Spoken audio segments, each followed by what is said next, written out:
And if you're in an exploratory mood, check out Overjoyed by Jer. It's still my favorite thing you've done so far, and That's the adventures of having really strong emotions and not knowing what to do about it. I really Hey, like thank you, Overjoyed Code, again Jer. for that.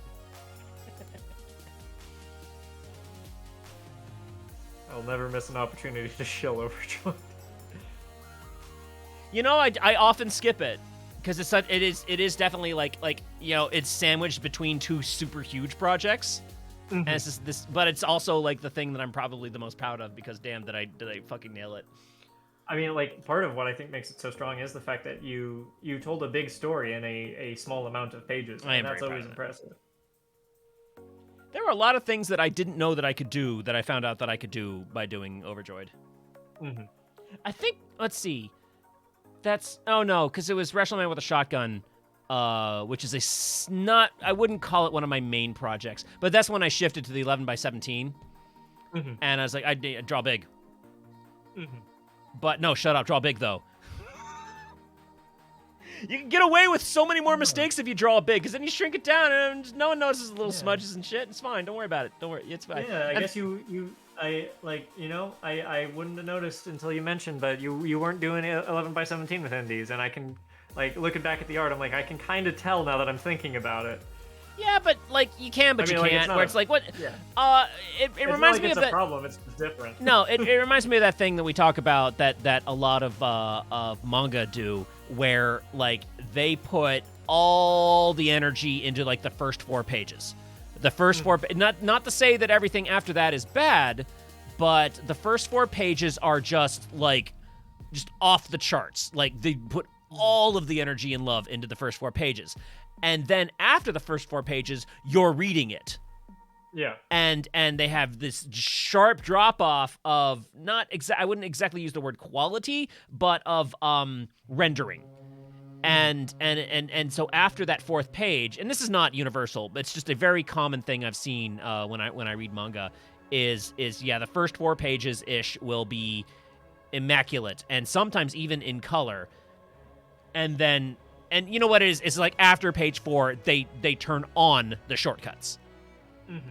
Because you just need enough to tell the story after that. You needed the big art to grab them, and then the small art to carry them through the story. And being a big fan of the Looney Tunes as I am, and I've talked at length about how like they were masters of cost-effective shortcuts. Cool, fine, sure, do it. It sells and it's less work, do it. In fact, one of the things that like drives me nuts about Western superhero comics, which I'm just don't read very many of them, but I do love some of the classics. They never Boy, turn on the shortcut. They never turn down the money. Yeah. And so everything is always immaculate all the time, and that to me it kind of just dulls. It's like nothing special, right? Yeah. And I know exactly what you mean. There's no heart in it. That's definitely me, because some people super love that, and that's fine. You know, some people super love. I want to just eat the best art all day. Cool. I don't agree, but I understand. I understand that that's the product you want to buy. You want to go to the store and buy. Give me a book of your best art. Well, you should read this. It's got very good art. They're punching each other. You know, and I do that. I did say that in a funny way, but I do mean that sincerely. That like, if that's what you like, then fucking read it. Go. And yeah. So, but when I'm reading comics and everything is immaculate, it just kind of all blurs together to me, and so it's why I'm such a mark for indie comics. Oh, we've talked a lot about the phenomenon of like seeing an artist grow throughout their project, and Also one of my favorite things. So like a big difference between how say indie comics are made versus industry comics is industry comics, it pretty much has it set out between like one person's doing the sketching, one person's doing the inking, one person's doing the coloring. And one person's doing the lettering. So what you get is like each layer is all one voice. And Yeah, there skip songs isn't they're singing. a lot of time for them to grow the same way, like, say I do OTL, where just within an update, when I'm doing it all myself and my art goes up each time I draw, essentially draw the same Right. scene another time in a different way. See, another thing that I love, again, it's just kind of like an analysis of how like different cultures and different studios do the thing differently. Some manga studios have broken up the labor differently. Now you're just talking about how in Western industry comics you've got the writer, the penciler, the inker, the colorer. Break that apart in a different way, and you've got the person, you've got the building person, you've got the car person. And so all of these things look dope because the guy that draws people drew the people. The guy that draws cars drew the car. And that car looks sick. Yeah. And it's going so fast, and you can look, it doesn't have the fucking like emblem on it, but you know exactly what car it is because you're a car man that's looking at cars. And it's like again, exaggerating, but it's like that. What that does is it lets you set the focal point where it's like, okay, we don't need strong buildings for this scene, so we'll just get like someone to draw some point perspective rectangles in the background, but we need like the best car right here because the car is the point. So get the car guy in, and he just draws this great car. And then behind that, just a little bit. And you don't even have a person in that one because the person's inside the car and the car's got reflection on it. Don't worry about it. It's car time right now. I think it's an interesting way to break it up. But then here's us with like each of us having our specific bucket of tools.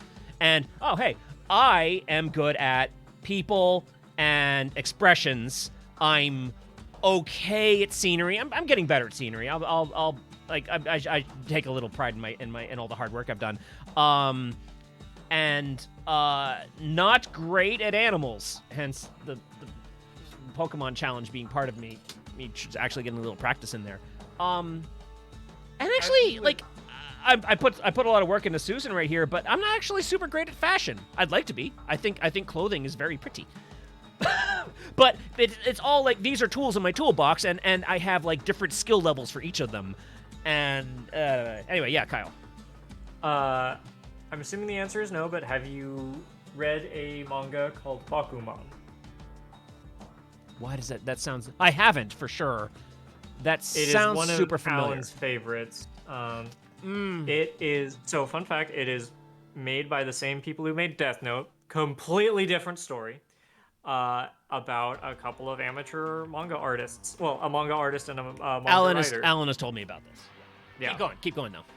I really liked it too, but you kind of like it definitely goes over that, like how the assistants work in manga, and like you wonder how a manga artist can get 15 pages done a week. That's how assistants.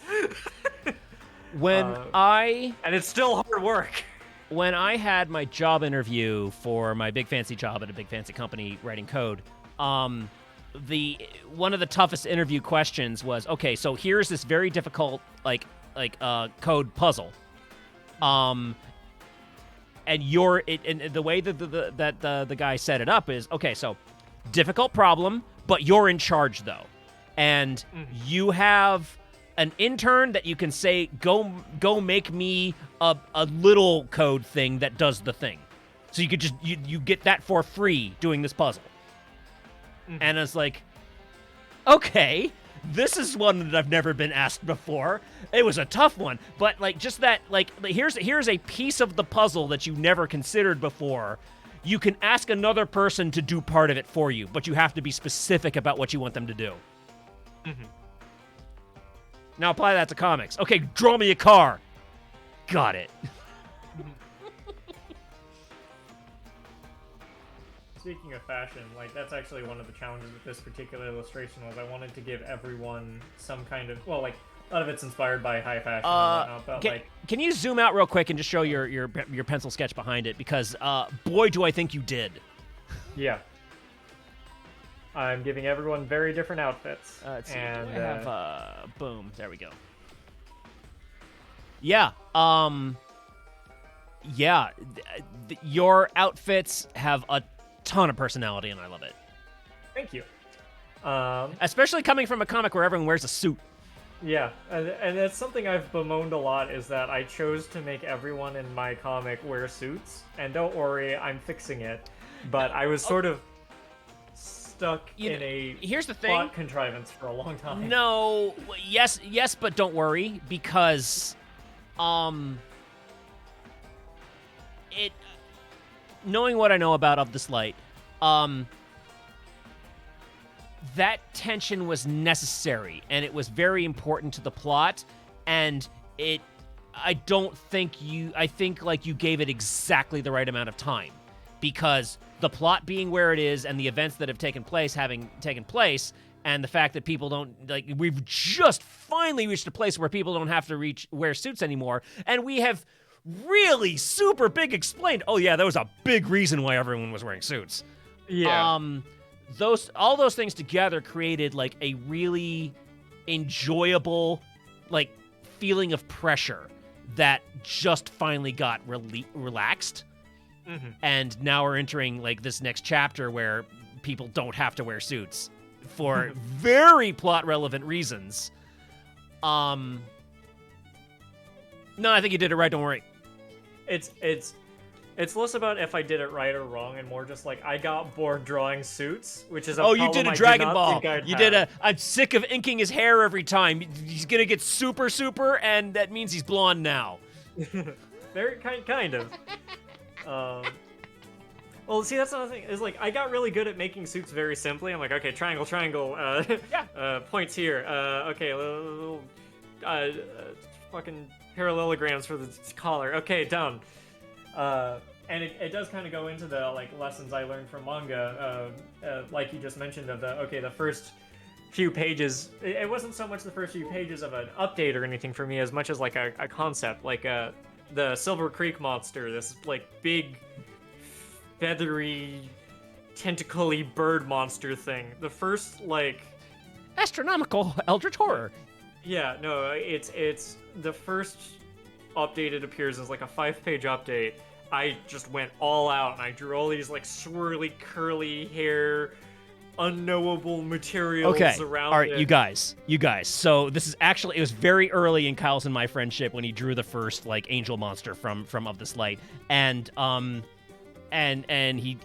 Kyle draws the first one, and I don't remember if it was on a page or in a sketchbook, but like and you brought it to the meetup, and you're just like, hey Jared, how does this look? I was like, that looks super horrifying, and you're just like, great.